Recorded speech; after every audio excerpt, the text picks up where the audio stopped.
9/8/2013, 8:51 a.m. Pacific Standard Time. What do we have before us? The Russell 2000 Index. The Russell 2000 Index is a very important component in the broader markets. This thing has been on fire. It's a weekly chart. There's a 20-week moving average here. The white line is a 10-week.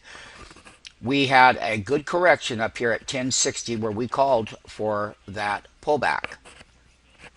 The counter rally, as the Russell 2000 is basically on course with the S&P 500 and the Dow and whatnot. They all look the same. As a matter of fact, on the Russell right here, we can compare the Russell with the other indexes, such as the NASDAQ, not the NASDAQ 100, we already did that, MMT, but what we're really talking about is the SPX dot X in here. If you take a look at it, it too is going to come up here at 1670. So when you look at the Russell's already hit its 10-week.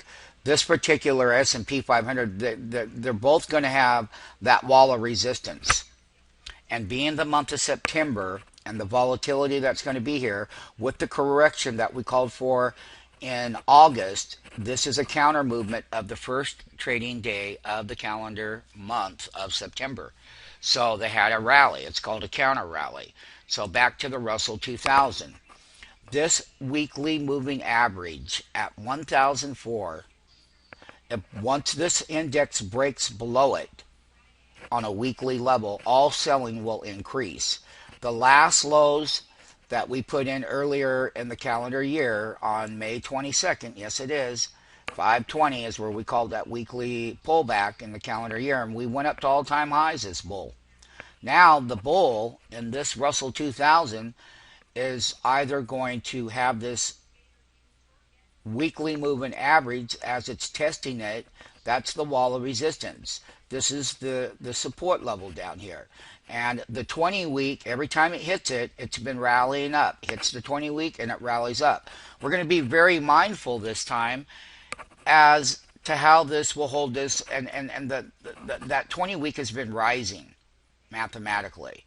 That means that this Russell is a very, very strong bull. However, if that bull gets weaker below that 20-week and it doesn't go any higher, then we know that the bull is going to go up higher if it doesn't break below it. It's a very important index to understand where the Russell 2000 is. And it's totally updated right here. We know the stocks that are in there. The leadership stocks in the Russell 2000 will be a major player. So as we go through these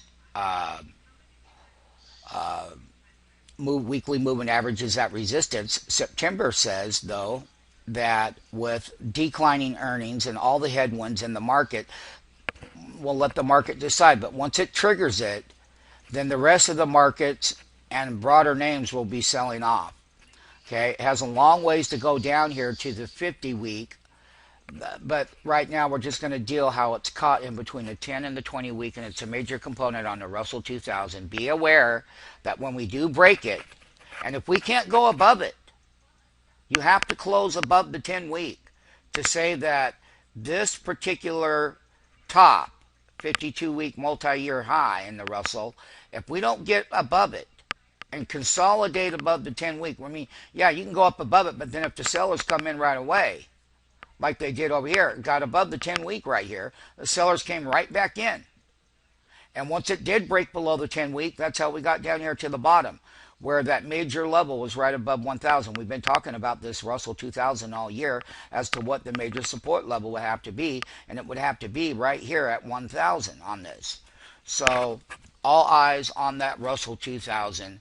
It's very important to understand exactly where we're at moving forward in the rest of the calendar month of September and October.